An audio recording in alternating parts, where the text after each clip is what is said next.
Let's bring on our final guest today. Pleased to be joined right now by junior attacker on the SU women's lacrosse team, Olivia Adamson, joining us now as the ladies getting set to take on Yale tomorrow for the right to go to the Final Four. Olivia, thanks for coming on. How are you today? Good. Thank you for having me.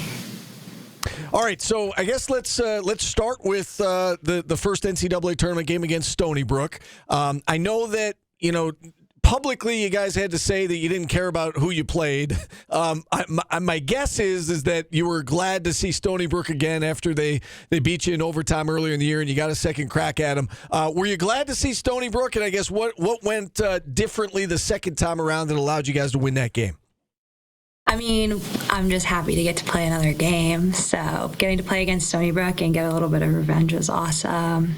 Second time around, I think we've developed a lot as a team since the beginning of the season. So we were just excited to kind of showcase what we've learned throughout this year. I know Kayla's philosophy when it comes to scheduling, much like Gary Gates' philosophy when it comes to scheduling, play everybody and anybody, right? And you did that early in the season. You started with Northwestern, lost a close game. You lost a close one to Maryland in overtime, lost a close one to Stony Brook in overtime.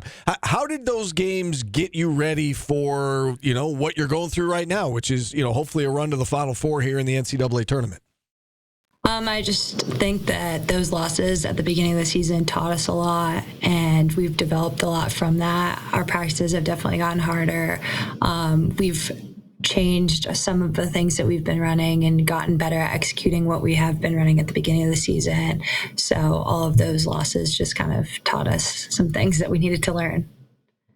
All right, let's talk about your journey here, if we could. Your hometown is St. Petersburg, Florida. How did you end up at Syracuse? Well, I came to a school that I knew could win a national championship. So that's kind of how I landed on Syracuse. But I met Coach Gate at a clinic in Florida. And since then, I kind of fell in love with Syracuse and Syracuse women's lacrosse. And so had to come here.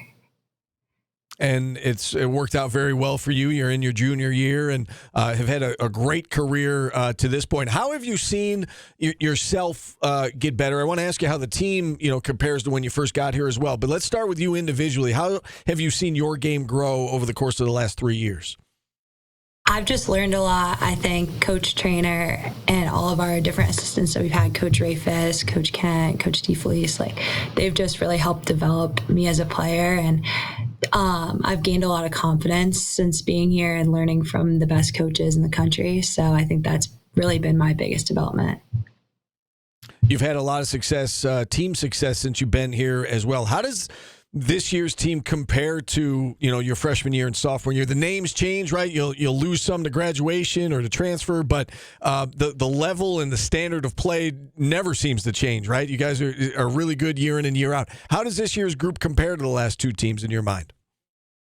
I think every team is different than when we're here, but I think this team's definitely really special. We just have really close bonds on and off the field, and it's been awesome getting to kind of develop that with my teammates this year. So I think every year they're all my best friends, but this year is just a little extra special.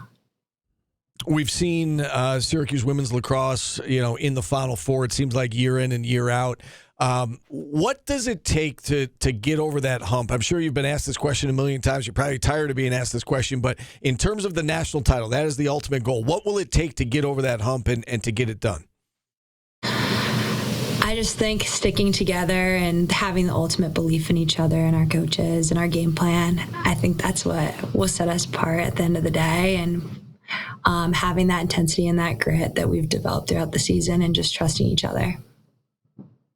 All right, how about this opponent now tomorrow? You take on Yale, 2:30 tomorrow afternoon inside the Dome for the right to go to the Final Four. What do you know about this Yale squad, and what stands out to you about this opponent? Yeah, they've had a great season. The Ivy League's been awesome this year, and Yale especially, so I'm really excited to get to have a little different opponent. I've never played Yale before, so I'm really excited. I think it's going to be a great game. you guys had to be outside for the quarterfinal or for the first round game, but you're back inside for the quarterfinal game tomorrow.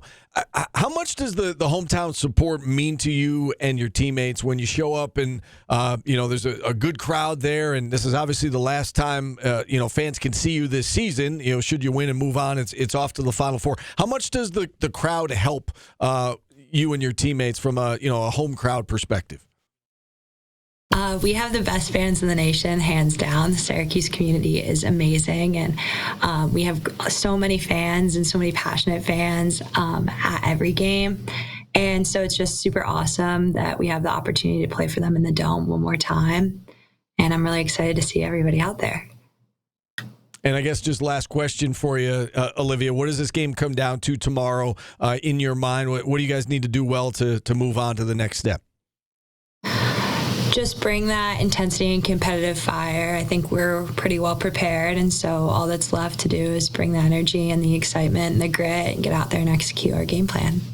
Have a lot of fun. All right, well said. Congratulations on another great season. Keep it up. Continued success. Best of luck tomorrow, and we'll be following you guys every step of the way. Thank you.